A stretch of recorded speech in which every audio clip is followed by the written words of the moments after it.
Señor, ¿qué quieres que haga? Ahora un episodio así sucedió literalmente. El Señor Jesús se le apareció a un hombre llamado Saulo, y Saulo hizo esa pregunta. Leamos Hechos, capítulo 9, versos 1 y 2.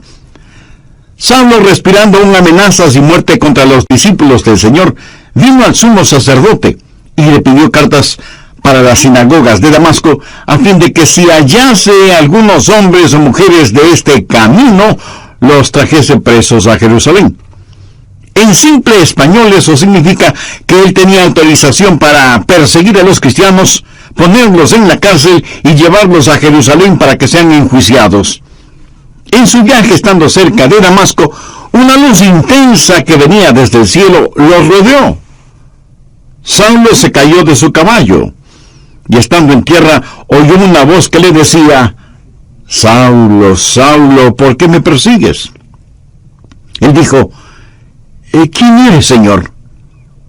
Y él le dijo: yo soy Jesús a quien tú persigues. Dura cosa te es dar coces contra el aguijón. Él, temblando y temeroso, dijo: Señor, ¿qué quieres que yo haga?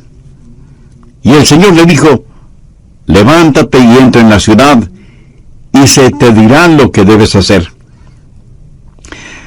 Las dos grandes preguntas que todos debemos hacer alguna vez son: primera, ¿quién eres, Señor? Y segunda, Señor, ¿qué quieres que haga? Esas son dos extraordinarias preguntas. Y el apóstol Pablo invirtió el resto de su vida encontrando las respuestas a esas preguntas. ¿Quién es Jesús? ¿Y qué es lo que Jesús quería que él hiciera? Leí acerca de un joven marinero que hizo su primer viaje a bordo de un destructor, cruzando el océano. El entrenamiento de este joven marinero era impecable, por lo que le asignaron la tarea de sacar ese buque de guerra del muelle y llevarlo de regreso a los Estados Unidos. Era la primera vez que le habían asignado un trabajo tan importante y él quería hacerlo bien. Era un joven marinero muy inteligente, así que en un momento la cubierta del buque se llenó de actividad. El joven da órdenes por aquí y órdenes por allá, y todo se movía con la precisión de un reloj suizo. Y a pesar de lo difícil que es la maniobra de sacar del muelle un buque tan grande, lo hicieron muy bien y en un tiempo récord. De pronto le dijeron al joven marinero que tenía un mensaje del capitán. Y le pareció extraño, porque era un mensaje impreso. Pero lo leyó, y esto es lo que decía el mensaje: joven, ha realizado un excelente trabajo. Lo ha hecho velozmente, todo de acuerdo a las normas y reglamentos. Pero hay una regla no escrita que no tomó en cuenta. La próxima vez que saque un buque de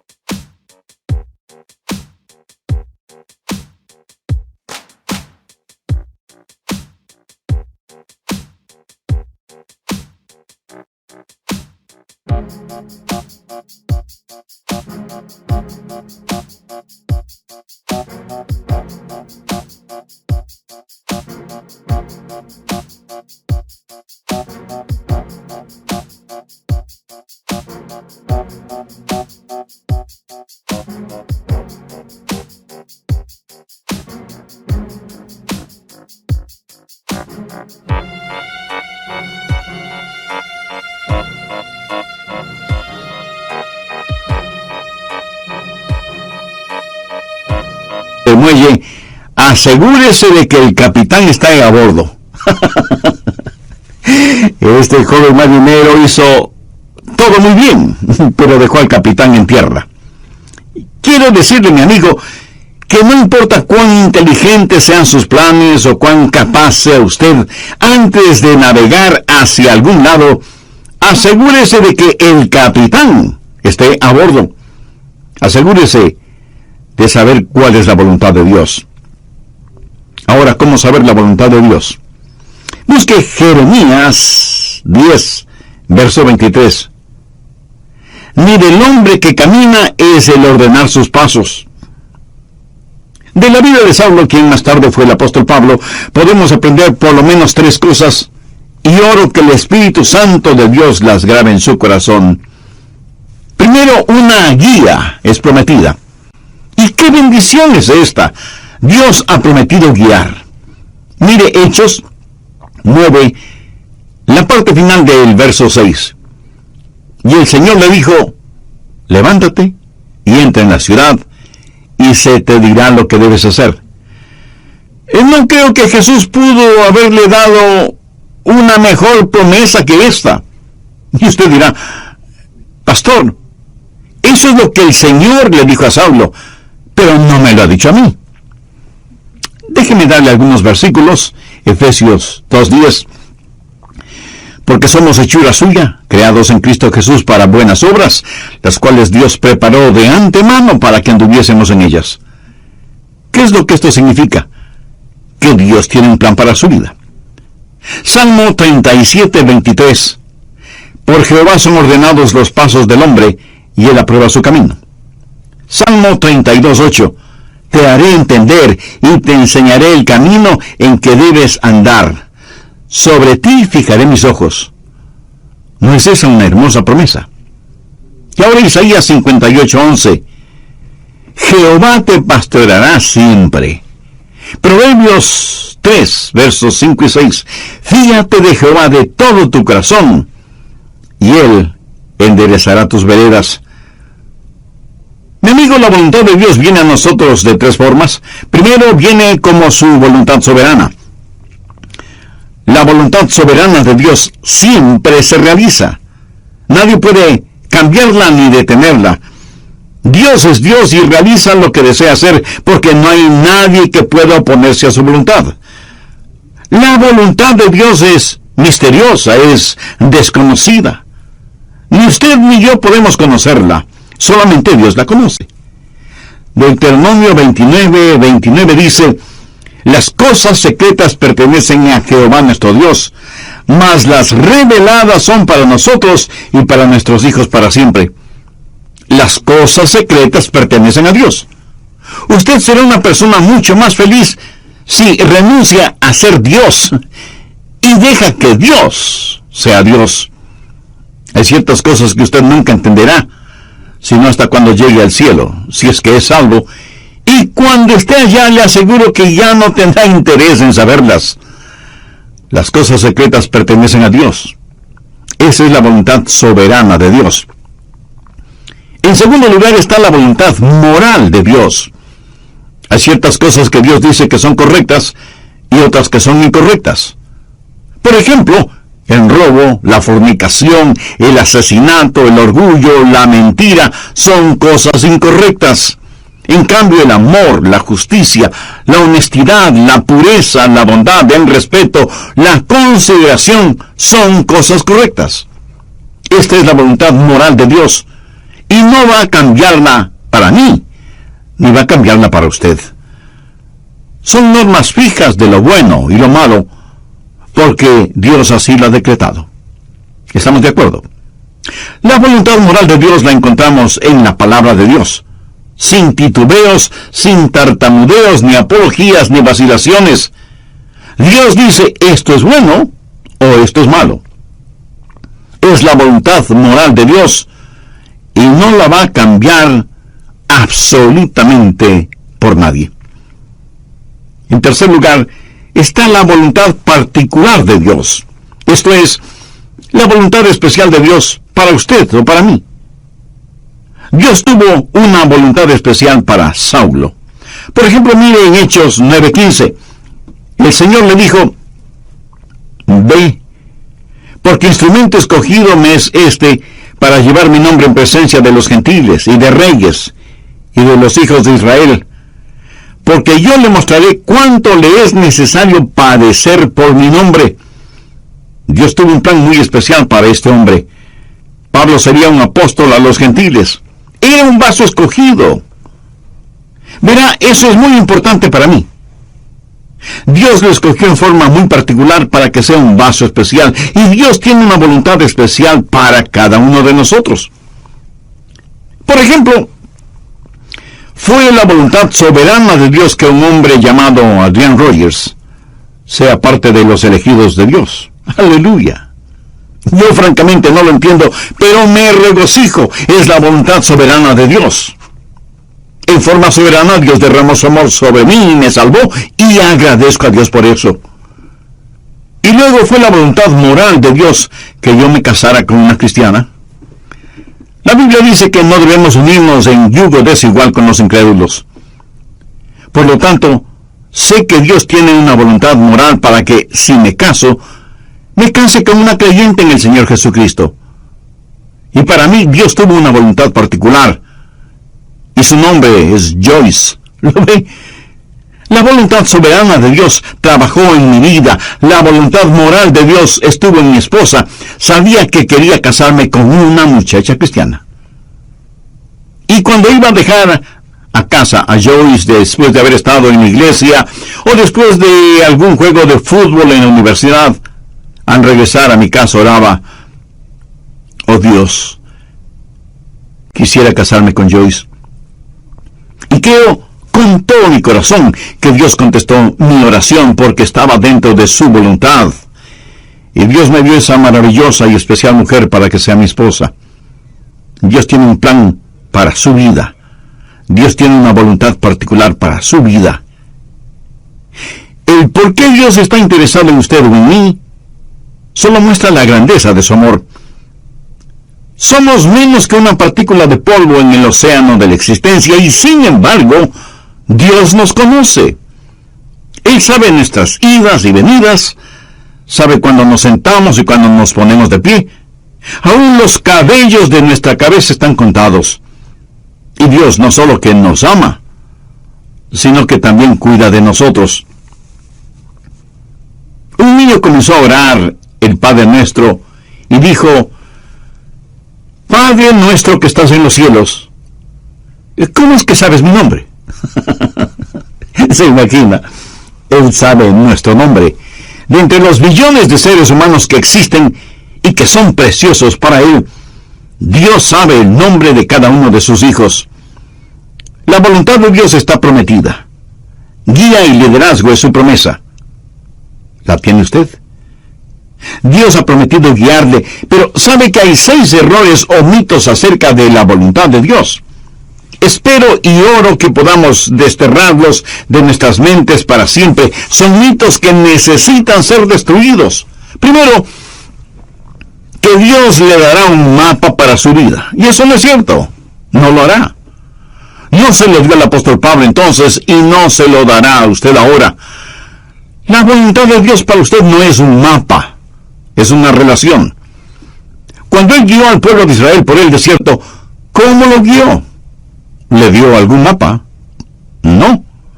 Pero les dio las columnas de fuego y nubes para que las siguieran y para que el pueblo se mantuviera relacionado con Él. A muchos nos gustaría tener un mapa y decir: vamos a ir a este lugar y luego iremos a este otro lugar y más tarde aquí y más tarde allá. Pero Dios es el que quiere hacer eso, y me alegro de que sea así, aún para mantener la parte romántica del asunto. De otra manera, todo carecería de emoción y hasta de sentido de reverencia y temor, si supiéramos lo que mañana tiene para nosotros. Cuando estudiaba en la universidad, un día otro joven que se estaba preparando para ir al pastorado se sentó junto a mí y me dijo: Adrián, ¿sabes lo que hice la semana pasada? Le dije que no lo sabía. Y él prosiguió: estuve en Memphis, en Tennessee, y fui a ver al Dr. Lee. De paso, debo decir que el Dr. Lee fue con toda seguridad el más grande, cordial, santo y elocuente ministro que yo haya conocido. Así que ese joven y neófito teólogo, al decirme que estuvo para verse con el Dr. Lee, me dejó poco menos que asombrado. Y pensé: ¿cómo logró entrar? ¿Y cómo el Dr. Lee pudo perder el tiempo con un joven imberbe como él? Yo pensaba todo eso y al mismo tiempo me decía, cómo me hubiera gustado a mí hacer lo mismo. Hubiera sido como decir, estuve en Washington y fui a ver un ratito al presidente de los Estados Unidos. Así que, picada mi curiosidad, le dije, a ver, cuéntame, ¿cómo lo lograste? Me dijo que llegó hasta la oficina de la secretaria y le preguntó si podía ver al Dr. Lee. Ella me dijo que sí, pero solo por unos pocos minutos. Él entró en la oficina del Dr. Lee, conversaron brevemente sobre varias cosas y finalmente el Dr. Lee oró con y por el joven estudiante. Y eso fue muy interesante para mí. Y traté de imaginarme toda la escena. Los años pasaron y en la voluntad de Dios llegué a ser el pastor de esa misma iglesia. Tuve la misma oficina que tuvo el Dr. Lee. Un día mi secretaria me llamó por el intercomunicador y me dijo, el Dr. Lee está aquí y quiere saber si puede conversar con usted unos minutos. Por supuesto, hágalo pasar inmediatamente. Y sin querer, vino a mi memoria el episodio de mi joven amigo universitario que años atrás, estando de paso por Memphis, fue recibido en forma cordial e inmediata por el Dr. Lee. La voluntad de Dios no es un mapa, es una relación personal. Segundo, quítese de la cabeza la idea de que Dios es una especie de aguafiestas espiritual. Que si usted hace la voluntad de Dios, ese es el final de su gozo, de su alegría.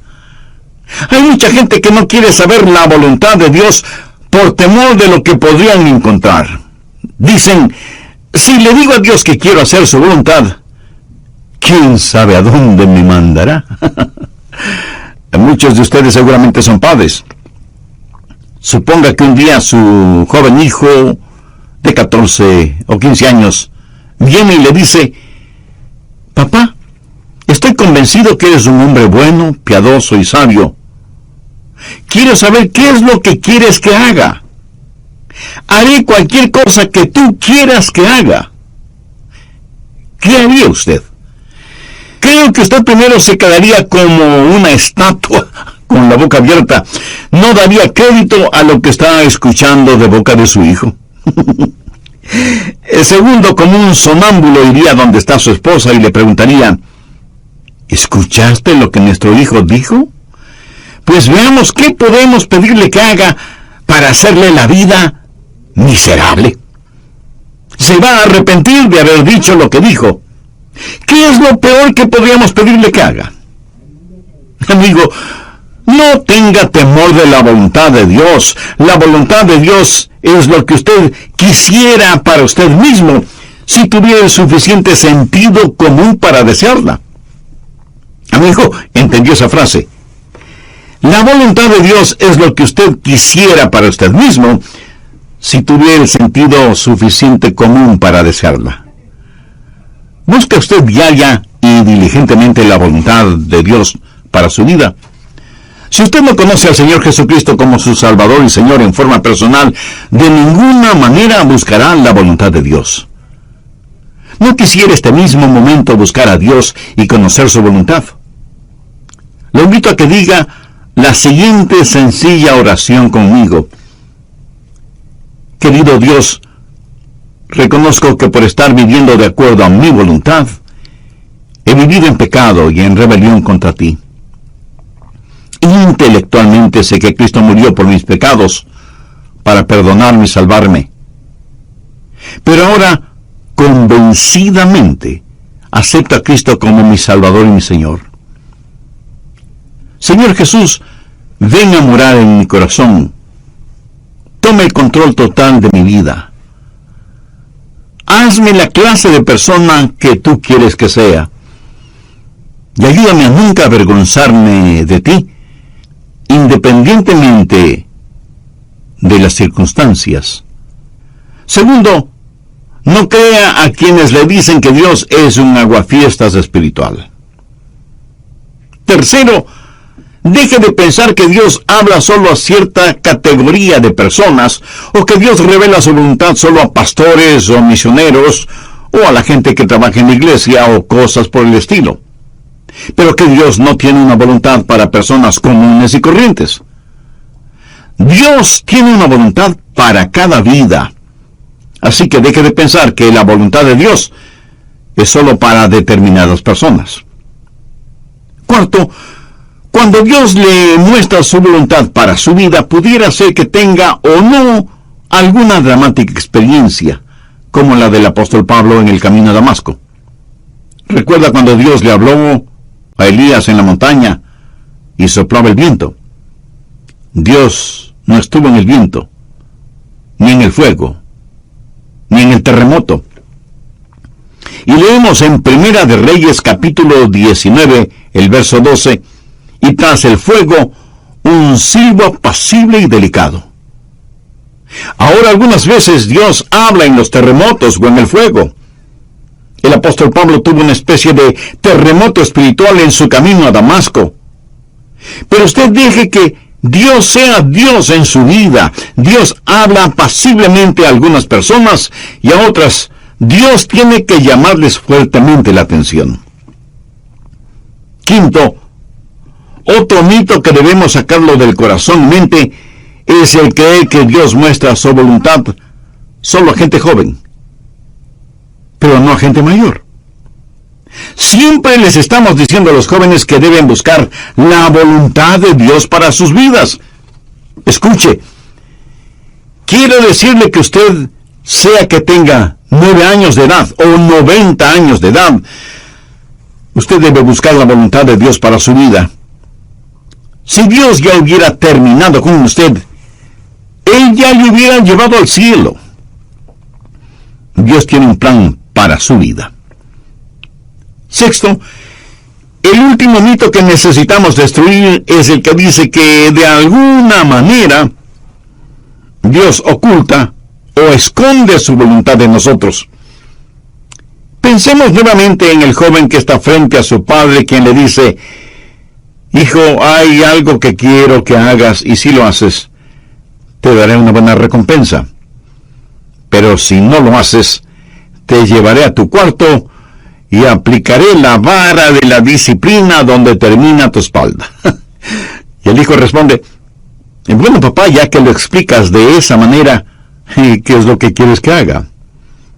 Y el padre le responde: pues no te lo voy a decir. Tú debes descubrirlo. Pregunto, ¿qué clase de padre haría una cosa así? Dios no esconde su voluntad de nosotros. Todos los versículos que hemos visto dicen que Dios quiere revelar su voluntad, que Dios quiere mostrarnos su voluntad. La voluntad de Dios no es una especie de tesoro de piratas, escondido quién sabe dónde. Segundo, la guía es provisional. Hay ciertas provisiones que están en juego antes de que usted conozca la guía de Dios. Por ejemplo, en primer lugar, debe haber disponibilidad. Miremos nuevamente Hechos 9:6. Él, temblando y temeroso, dijo: Señor, ¿qué quieres que yo haga? Ahora, eso presupone que él quiere hacer lo que Dios quiere que él haga. Mucha gente quiere hacer su propia voluntad.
Pero que Dios ponga su sello de aprobación.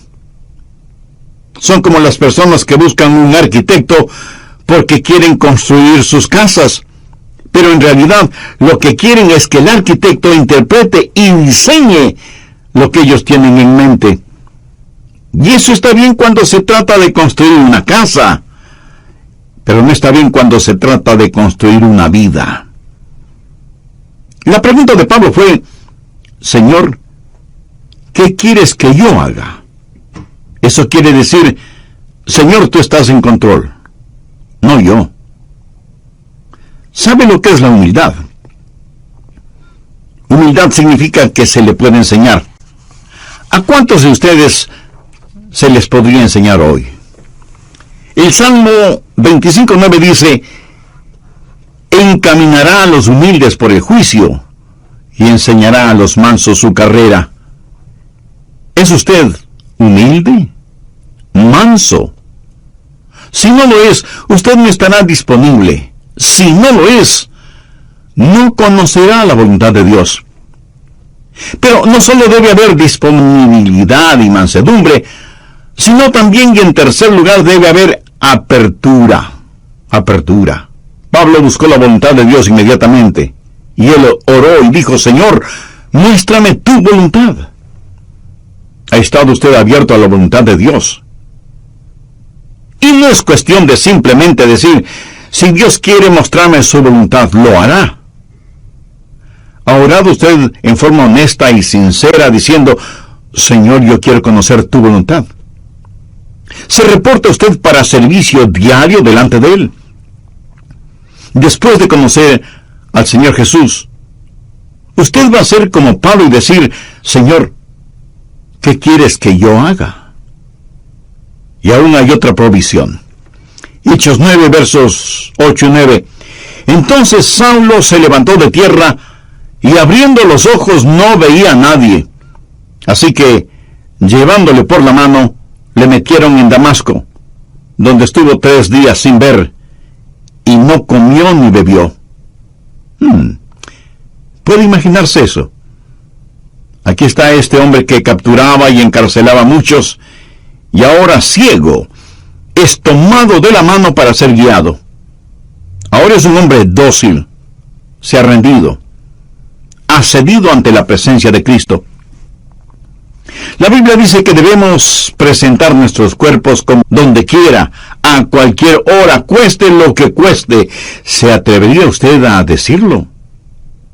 ¿Se ha rendido completamente a la voluntad de Dios? Decimos: Señor, yo quiero conocer tu voluntad. ¿Está listo para hacerla si Dios le mostrara su voluntad? Tercero, es una guía práctica. Dios nos ha dado formas muy prácticas para que podamos conocer su voluntad, y están aquí en su palabra. Una de las formas de conocer la voluntad de Dios es por medio de los milagros. Mire lo que le sucedió a Saulo. Estando en el camino rumbo a Damasco, cuando repentinamente le rodeó un resplandor de luz del cielo, y cayendo en tierra, oyó una voz que le decía: Saulo, Saulo, ¿por qué me persigues? Dios puede hablarle a usted por medio de visiones, o por medio de sueños, o por medio de una voz audible. Dios puede hablarle y guiarle por medio de un milagro. Y me apresuro en decir que normalmente Él no nos guía con milagros, pero de vez en cuando lo hace.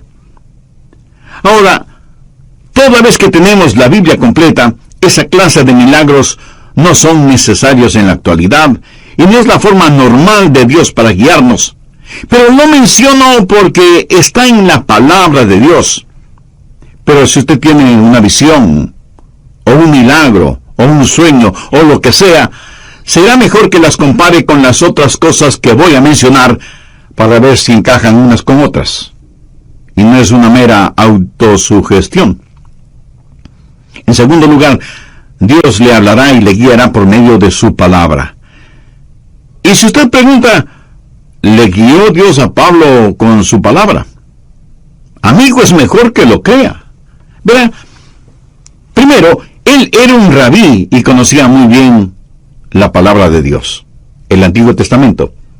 Segundo, hace poco él había escuchado un sermón en los labios de uno de los más grandes evangelistas de entonces, un hombre ungido y lleno del Espíritu Santo cuyo nombre fue Esteban. Y cuando el santo Dios le habló a Saulo, le dijo: dura cosa te es dar coces contra el aguijón. Pablo estaba lleno de la palabra de Dios, y es la palabra de Dios la que guía. Anote al margen el siguiente versículo. Salmo 119, 115. Lámpara es a mis pies tu palabra, y lumbrera mi camino. Mucho de la voluntad de Dios para su vida se encuentra en la Biblia, mi estimado amigo. Por ejemplo, la voluntad de Dios es que usted no se case con una persona no creyente. Así lo dice su palabra. Si usted está saliendo seriamente con una persona que no es salva, entonces, ¿por qué lo hace si sabe que no puede casarse con esa persona? Muchas veces usted conoce la voluntad de Dios al leer la Biblia y dice: bueno, Dios me está guiando a que me divorcie de mi cónyuge y me case con otra persona. Mi amigo, esa es una ignominiosa mentira. Es una mentira atrevida. Y es una absurda arrogancia de su parte el orar y pedir que Dios le muestre su voluntad cuando ya se la ha mostrado con su palabra.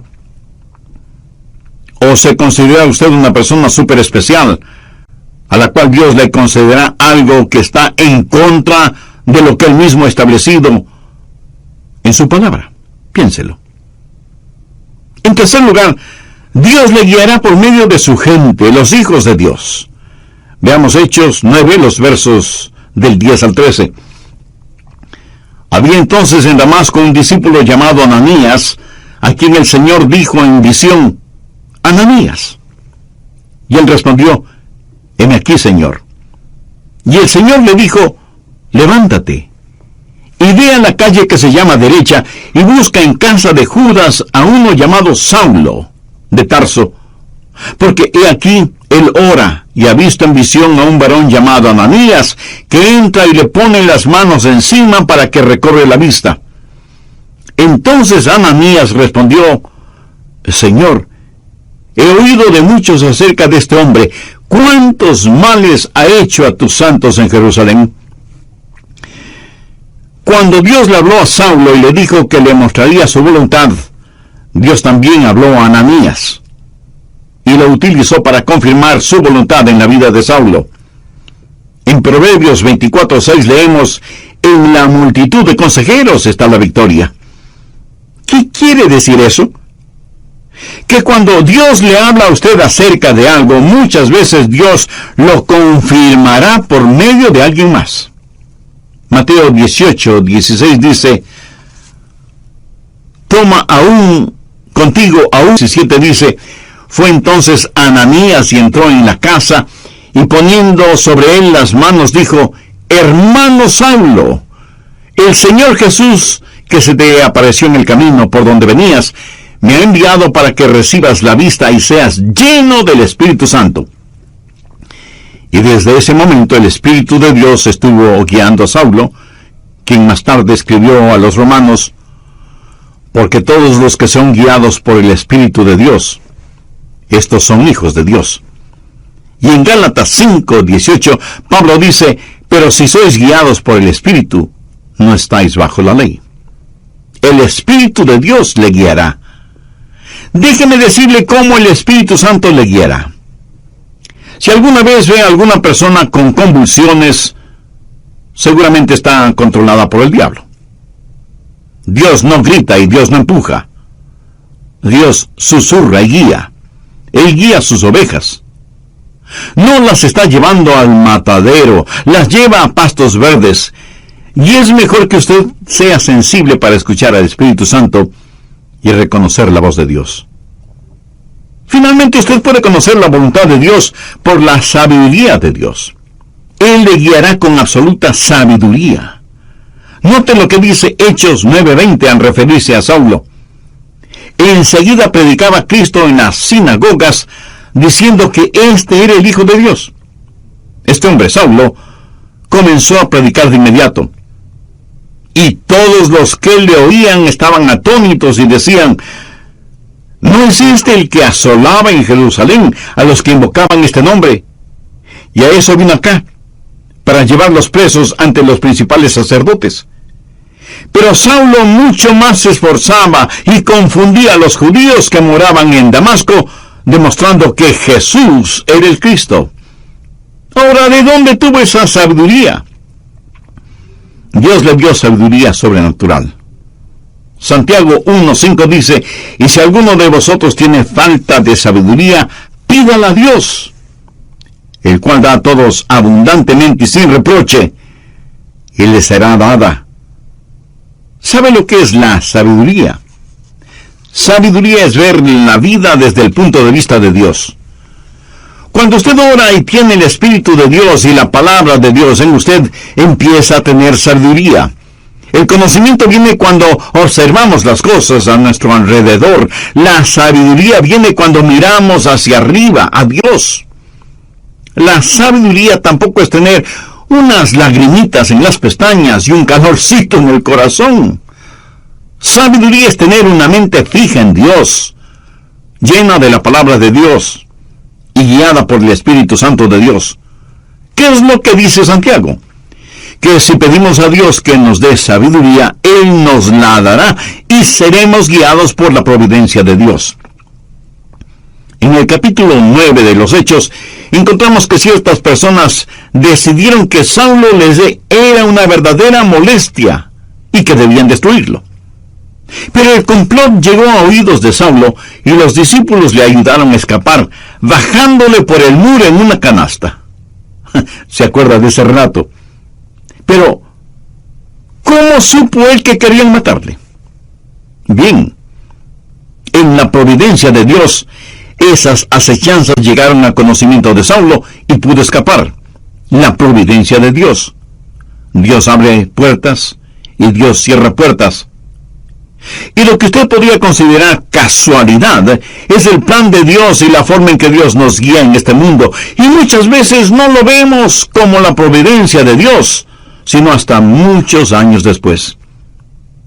Amigo, no tenga temor de la voluntad de Dios.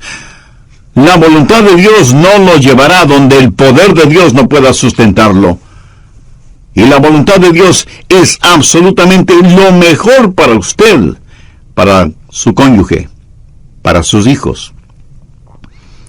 Ahora escúcheme muy atentamente. La forma de conocer la voluntad de Dios para el resto de su vida es hacer la voluntad de Dios ahora.